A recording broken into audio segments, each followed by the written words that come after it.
What is up, weather enthusiasts? I'm your host, Pat's Path Predictor.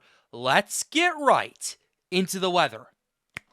Alright, so here's the situation we have for you, ladies and gentlemen. We have a lot of new stuff and a lot of new models and a lot of new information that we need to talk to you about today. Climate Prediction Center came out with their latest update for the hurricane season. We're going to be going over that, as well as some more model runs and a few other things as well. But with that being said, we're going to go ahead and dive right into it right here. So here's what we have for you right here from the Climate Prediction Center. I'm going to go ahead and move my camera over to the left just to show you what we're seeing a little bit right here, just kind of slowly moving it over. But here's what we have for you, ladies and gentlemen. We have now Atlantic chances of development for you, ladies and gentlemen. We have them for the next couple of weeks. This is from August 6th to August 12th, starting right here on week 2 off the east coast of the United States, throughout the Bahamas, off the coast of Bermuda, and north of Cuba right here. It's kind of hugging the eastern coast of the United States right here for tropical development. And then the big kahuna is coming in right here. Valid week 3, August 13th to August 19th, we're starting to see areas in the main development region starting to wake up once again, according to the Climate Prediction Center. So we have some very big news with that for you to look at as well. We're going to be talking about some model runs. We're going to look at ensembles and a bunch of other stuff as well. But before we do that, I kind of want to zoom in a little bit and kind of explain to you what the CPC is thinking and kind of why they're going with these odds. So shifting over right here, as you can see, this is kind of if you isolate all of the tropical probabilities right here. I'm going to go ahead and move my camera back to the right to kind of explain this a bit better. But here's what we have for you. So basically, this is part of that tropical wave I was talking to you about that myself and the tropical team have been watching for multiple days at this current point. This is what part of that whole area that we're continuing to watch, that we're keeping an eye on. So if you're tuning in from Florida, Georgia, the Carolinas coast, the Bahamas, you're going to want to take this more seriously now, because now the Climate Prediction Center is going, okay, there might be something going on here. There might be something to pay attention to. And we'll go ahead and show you some models and ensembles to show exactly what I'm talking about. As for what's going on in the MDR on August 13th through the 19th, what you're noticing a little bit, train that's starting to come off the coast of Africa. I think this is the first one that came off. We're having another tropical wave come off in a couple of days, and that's going to continue and continue and continue all the way through the end of hurricane season. So that's why the NHC is kind of marking this. They're going, okay, you're going to want to watch the MDR starting in mid-August right here. You're going to want to take this more seriously. And if you're from the Lesser Antilles, you're going to want to watch this as well, because this may impact you guys in the long run. So with that being said, we're going to go ahead and show you some satellite imagery. So here's what we got for you right now. We'll go ahead and zoom in on the Eastern Atlantic just to kind of give you some context and to give you an idea of what we're potentially looking at as well. So what we have for you right here, actually, hold up, let me go ahead and go to 30 frames. And we can show you this. So basically what's going on is the tropical wave that came off the coast of Africa yesterday is currently moving through parts of the main development region. There is convection attached to it, but it's also attached to the monsoon trough and the intertropical convergence zone, or ITCZ for short. So you're going to want to keep a close eye on that as well. That does potentially have signs of development more so in the long term, particularly as it approaches the United States coast, particularly as it gets towards the Bahamas, as it gets towards Florida and those areas. And we'll show you model runs that kind of indicate that as well. And then right after that, we have another tropical wave coming off the coast of Africa that'll be happening in the next couple of days, like I've mentioned. It's currently over Mali, it's currently over Niger, it's over a lot of the Ivory Coast countries as well. It's going to be moving further to the west. That's also, from what I've seen, a pretty healthy wave as well. These are the first two of many tropical waves that are going to be of this caliber that's going to be coming off the coast of Africa. So you're going to want to pay attention to that wave train moving forward. Now we can go ahead and start with the model analysis. We're going to show you some ensemble runs right here. We have the Europeans ensembles as well as the GFS to show you as well. You're not going to really extrapolate as much as what we've been able to gather over the last little while. But what I can tell you is we can look at the trends, we can look at the ensembles, and then we can shift over to the operational runs, because the operational runs will give us more of an idea. I'm just giving you the ground up for the ensembles. We're going to spend probably the next like 3 or 4 minutes on this, and then we'll get to the operational and then talk conditions. So here's what we have for you, ladies and gentlemen. Starting, this is now about 24 hours out, so this is about a day from now. You have two discrete areas of tropical development potentially happening right here over in parts of the main development region. You have those lows starting to organize. Going to 48 hours out, this is kind of the first tropical wave that I'm noticing that's currently over parts of the MDR, currently southwest of the Cabo Verde Islands. Will be at, and it's going to start to detach from the ITCZ and move from there, going out to 72 hours out. It kind of starts to weaken a little bit. You're not seeing as many signals as you were seeing previously, but at least more so in the long run, you will definitely see those start to fire up again, particularly as you get towards the Bahamas, as you get towards the east coast of the United States as well, going to 96 hours out. Yeah, you're starting to see more signals starting to pop up there. They're relatively weak, mind you, but you still have to pay attention to them as well. Going out another day, you have a couple of signals starting to head towards the Bahamas and head towards the Greater Antilles as well. Then 168 hours out, you're not seeing as much over here. In fact, the majority of them are actually coming off the mid-Atlantic coast right here, so you'll have to keep an eye on it. But then you start noticing boom, boom, boom, boom, boom. More ensembles start picking up as it starts heading towards the Bahamas.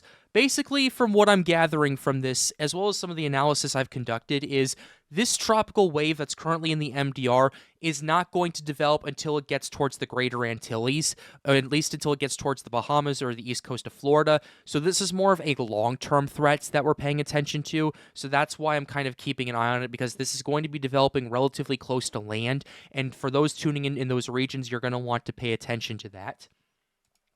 Now going to 216 hours out, that's about 9 days out. You're noticing more of these ensembles start picking up as it gets closer to the Bahamas. You have 990 over here, 1006, 1005. You have decent power with these ensembles right here. I will say that right here. This is the 12Z, keep in mind. And then as you get to the, 10 days out, you're noticing it's a bit more scattered, a bit more uncertain as well. So that's when we'll have to pay attention to that and move on. So we can go ahead now and show you the 0Z ensembles right here. We'll go to 24 hours out. So basically you have two discrete areas once again of this tropical wave starting to potentially develop, and then as you start to move out, we're going to 2 days out right now. Not as much as what I've noticed previously, but they do start to flare up more so in the long term, and I can go ahead and show you that it's starting to pop up more as it heads towards the Caribbean, the Greater Antilles, and those areas as well.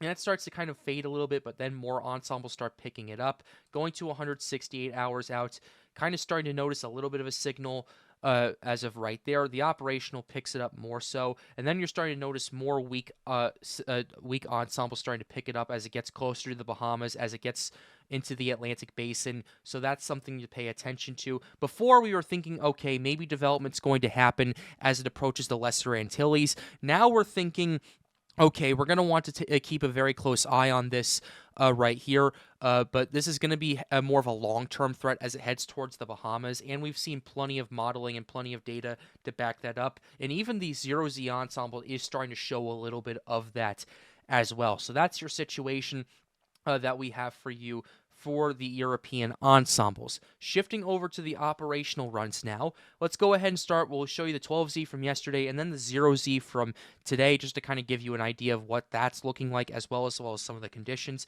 So 12Z for today, you have the system starting to organize and potentially develop. It doesn't start to until it gets closer to the Lesser Antilles. In fact, this is the first wave that we're paying attention to. And the 12Z Euro, at least until recently, had a potentially that scenario where the first wave didn't develop as much, or if it did, it would be relatively weak, and then the second wave come after that would start to develop as it approached the Lesser Antilles. Still has that scenario happening, and you're going to want to pay attention to that, especially as now what we're seeing is the Euro wants 1001 millibar system rather, heading towards the Lesser Antilles, so you're going to want to pay attention to that. Now granted, this is 15 days out, this is a little bit out there, you're going to want to keep tabs on that, you're going to want to pay attention to it, but still, we're now seeing models really starting to pick up on quite a few areas of interest and quite a few areas to pay attention to as well. So that's something you're going to want to pay attention to. But the 0Z, though, that was really the big kahuna from last night. What I'm about to show you is a bit insane, I will tell you right there. But ultimately, I still want you to pay attention to it for two reasons. Number one, it's not the GFS. And number two, other models are picking up on it as well. So here's what we have for the 0Z European. Let's go ahead and pull that up right here. So the 0Z Euro has this tropical wave in the MDR trying to get its act together. It doesn't ultimately do that until it gets towards the Bahamas and Florida and those areas as well. But then it has more development potentially afterward as it heads right here. You're starting to notice this about around August 6th or so in the main development region. And then as this first wave over here approaches the Gulf region right here, this is when things get a bit interesting. Granted, this is 11 plus days out at this current point. This is August 9th. But the system does start to organize and develop in the Gulf region and really starts to intensify pretty explosively. 979 millibars as it approaches the Louisiana coast, and the system behind it gets to 1,006 millibars as it approaches the Bahamas right there, and then another 1,010 millibar tropical wave after that. Keep in mind, the hour I am showing you this is 360 hours out. This is August 12th by the time you're seeing this. I'm going to be brutally honest when I say this. This is GFS type shit. And the reason I say that is this is normally what you would see from a GFS run, not a European run. I will tell you that right now. The fact that the European is showing this is telling me two things.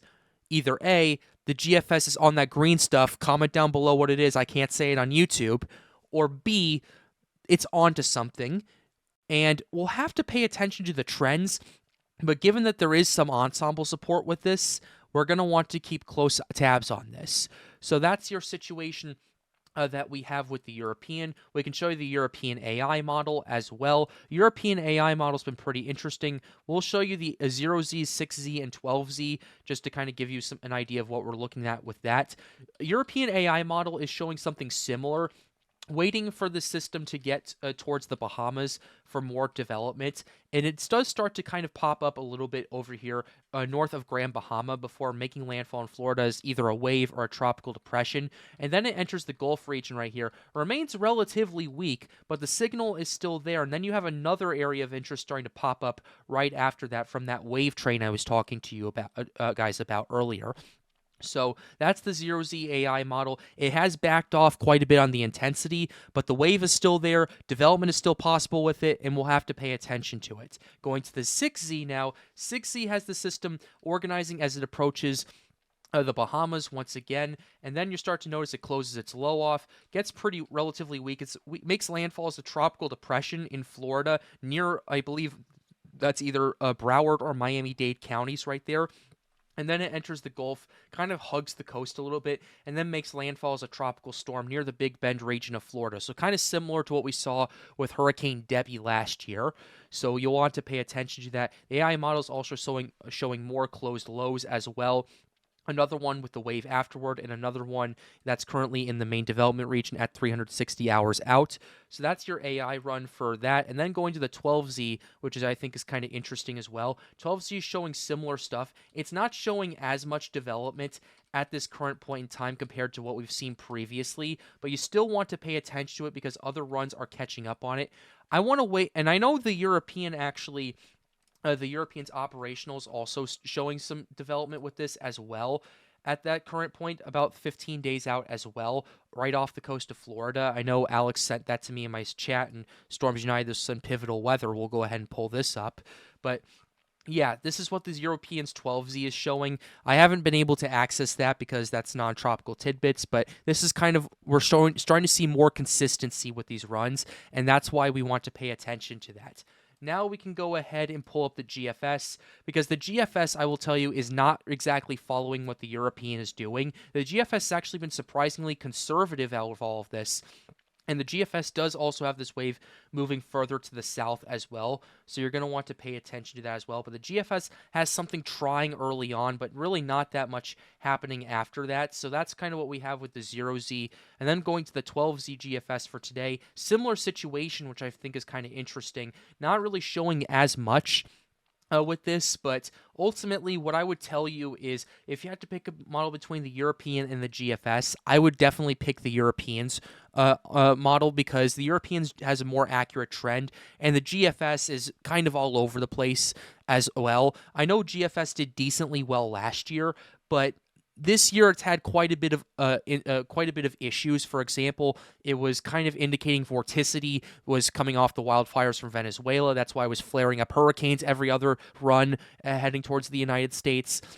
That's not going to be obviously didn't happen.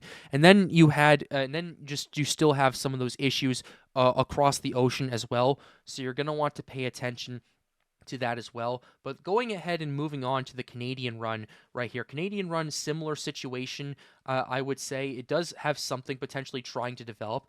The CMC is interesting, though. It actually has something organizing and developing, and then potentially making landfall in New England right here towards Rhode Island, Massachusetts, and New England. Granted, this is 10 days out, and I'm a little bit hesitant to kind of take that with more than a grain of salt. And even so, we can show you the 12Z as well.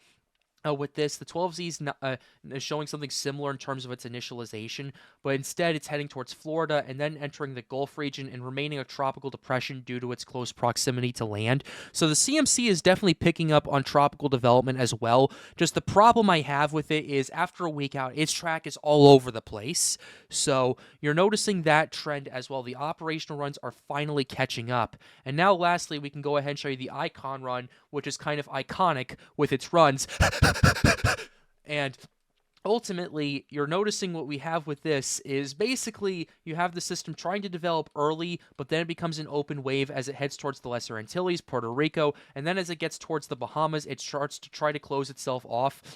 And you're noticing that as well. It gets to 1,013 millibars. It really closes itself off pretty decently, actually, as it starts to head further up to the north. Then again, it could get slingshotted back to the west by this high-pressure system over here in Canada, so we'll have to pay attention to that. And then we can go ahead and show you the 12Z run with this as well. So the 12Z, something similar is happening, although this one has it a bit further to the south, and it actually has it closing off a little bit later off down the road as it gets towards the Bahamas. So that's something you're going to want to keep in mind as well. So that's kind of your model runs with this. So we're definitely seeing some support with this, although the Europeans definitely kind of the most aggressive out of all of these. So I want to go ahead and look, okay, what kind of conditions are we looking at? What's the moisture like? What's the shear like?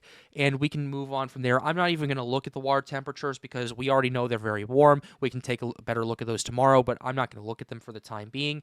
So we'll start with the dry air, and then we'll get to the moisture. So here's what we have with the dry air. Basically, it's in a pretty big moisture pocket, although dry air is kind of persistent. But this is dry air that can be mixed out, and I will tell you that.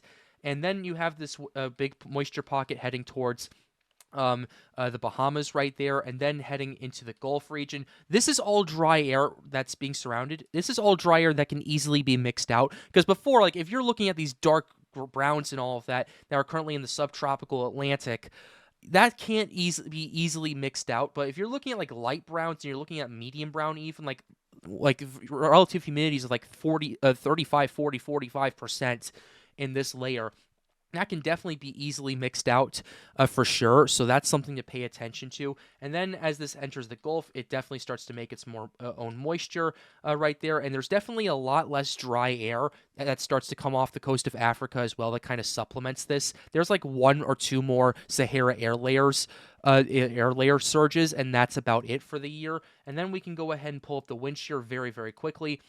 Wind shear, as you can see, pretty light for the most part, actually. Yeah, wind shear could be a bit of a hindrance early on, but as it approaches the Bahamas, it's definitely going to be quite a bit weaker for sure, especially as you get to 10 plus days out. Over here, you're noticing the wind shear really starts to weaken considerably over that region right here. But with that being said, though, we still want to watch this. We'll still get you more information and more data as it comes out, and we'll keep you updated on all of these threats here on the Pat's Path Predictor channel. But with that being said, we're going to go ahead and close the video out right here. I really hope you enjoyed it. Be sure to like the video, subscribe to the channel if you are new. The goal, as always, is to get more people engaged with weather. If you want to help out, hang out, or ask us questions, join the Storms United Discord server. The link to that is in the end screen. And with that being said, have a wonderful day, guys. Stay safe.